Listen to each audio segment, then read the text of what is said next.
ده شنو هسه؟ هسه عليك الله، ده ما بزار ده. ها؟ ايدك كلها مليانه حنه من هنا لهنا. شنو ما سويها هنا بس كده، ما سويها هنا كده بس صدقات مشتريها بالشيء الفلاني مودرين القروش. ما سويها حبه كده اشتري حنه حبه سويها كده صغيره كده حليوه كده سويها من هنا لهنا. شنو يعني؟ الحنه يا هالحنه يا هاي بنفس السعر. بنفس السعر شنو؟ ما كل ما سويها كثيره كل ما القروش كانت كثيره يعني انا ما بعرف. والله يا نجله، والله انا متاكده انه محمد ده عيان ولكن ما داري يمشي الدكتور. يا اخي حتى حنسته قلت له يا اخي خليك من الدكتور اللي ما عرفت تمشي له ده، جيب لي محاريب ابله له في مويه عشان تشرب وعشان القبض اللي في بطنك دي. قال لي لا تبذير.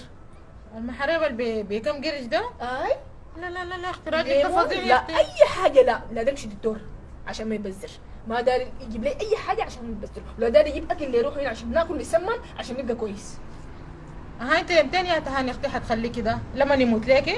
ما عارفه والله ما عارفه. لا لا لا، لازم تشوف لك صرفه معاه، اقنعيه وحاولي اضغط عليه. عليك الله يا رجل، ما قعدت تيجي ميلادي مفرشه زي ما هي، ما عندي غير الميلادات دي. والله يا تهاني اختي طوال انا الميلاد دي مفروشه طوال، لكن انا قلت احتمال يعني انت براك يعني احتمال شنو انت؟ صح شنو يا اخي؟ دي ما عارفه حاجه على البلوزه والسكت دي، ما طلبت تيجي تفهمي لها ساعه.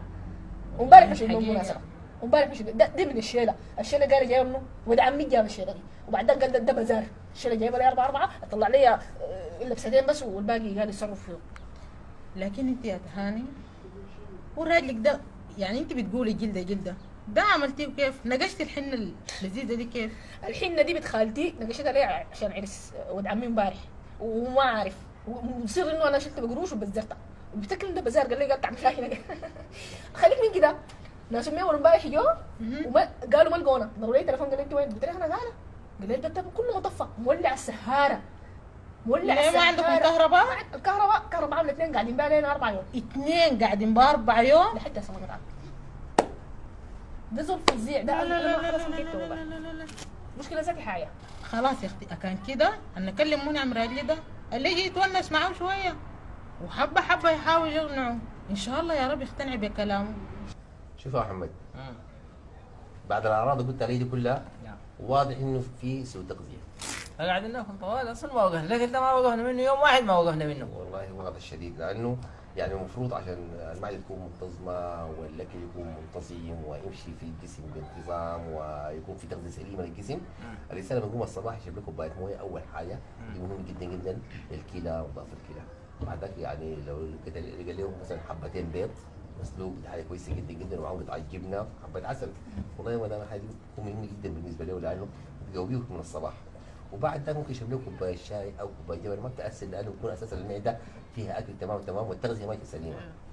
بعد ذاك الافطار لو لقيت لك كبده خفيفه. إفطار؟ ايوه فطور. بعد الكلام اللي قلته ده ايوه حبتين بيض وقطعة جبنة وعسل وشاي وماء زرقاء. ايوه وبعدها ثاني افطار. نعم. الافطار ده اهم شيء لانه بيحركك خلال اليوم كله، لانه الانسان اذا شفته زي المكنه، لو ما كبلوه بنزين وما ادوه حياته تفاصيله دي ما حيدور، هيقع. صح ينتهي في النهايه، صح ولا ما صح؟ صح. عشان كده مهم جدا جدا تفطر لك بكبده خفيفه كده، ها؟ تكون مجد شديد كبده. كبدة؟ ايوه كبدة. ايوه اهم شيء لانه الكبده مهمه جدا جدا. وبعد ذاك القدم مهم يا حبذا. الغدا برضه؟ طبعا الغدا ده مهم جدا جدا لانك تكون خلال اليوم استهلكت كل الاكل ده وانت محتاج لتغذيه سليمه جدا جدا. عشان كده الغدا تيجي ترقص شويه تكون المدام عملت الغدا، يا ريت لو كان نوع من الجداد ومع الشوربه وفته جميله وشويه رز كده والسلطات، اهم شيء خضارات لانه الخضارات مهمه جدا جدا. وبعد ذاك المغرب كده يشرب لك شاي بلبن مع بسكويت، وبالليل العشاء مثلا رقاق باللبن او رز باللبن. نحن قاعدين في بيت ما معسكر. نحن في بيت ما معسكر يابا. لا ما معسكر، ده حاجه عاديه جدا جدا في اي بيت. لا ممكن لكن يستعمل يعني. انا الكبده دي اول حاجه التبادل الكبده دي انا ما بريدها. لا وجدها ده بعزقه. بعزقه ساي. اولا بالتبادي انا اقوم الصباح القى لي رغيف من حق البارح باي. اجيب الشاي الاحمر ده اللبن ما في له داعي لانه دي بعزقه ساكت. اغمزه فوق الشاي الاحمر ده اشربه واتطلب الله في مان الله انا لا بطني. انا ما حشو. لا البني ادم ده بس صغير الاكل ده ما عنده حاجه. انا بس شغلتي كلها اليوم بعدين كم وجبه هو ذاته اليوم عليك الله فيكم وجبه ما فطور وغدا وعشاء. أيوة. صح. أيوة. العشاء ده الناس خلوه اصلا الناس بياكلوا وجبتين. اخوان انتوا خليكم اقتصاديين يا اخي اسمعني كويس يا اخي، لازم تاكل يا اخي. ولازم الحياه دي كلها تعملها في المرحله دي بالتحديد. انت المرحله دي بالتحديد محتاج كل الاكل دي، ومحتاج كمان لكميه من العصاير والبرتقال والفاكهه، لانه انت يا اخي مرحلتك دي متعسره جدا يا اخي.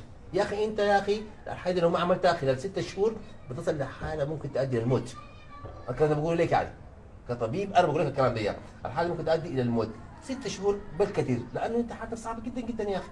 عشان كده ما ذكرت معك كلامي، لازم تاكل وتتغذى تغذيه سليمه بالكلام اللي قلت لك دي في المرحله دي. بعد ذلك ممكن تاكل عادي 3 وجبات خلال اليوم عاديه جدا جدا. وانا بستاذن لانه مرتبط ثاني لمواعيد فلازم امشي. تفضل ان شاء الله. تفضل. اتمنى انك تنفذ الحاجه اللي قلتها لي دي، ما دام اهتم بالزول ده ونفذ الحاجه دي كلها. يلا السلام تفضل عليكم. تفضل. السلام عليكم. معناها يلا مدام السلام عليكم. تفضل تفضل. الله ينقلك. مع السلامة. تفضل تفضل. وشنو هو قال لك الدنيا دي بس طب ما في اقتصاد، ما في علوم ثانية، والاقتصاد ده بدرسوا لي شنو؟ ما لازم الزول يقتصد. والله كويس. كان 6 شهور قال هو قلت انا 6 شهور ميت، الماكل لا شنو ثاني؟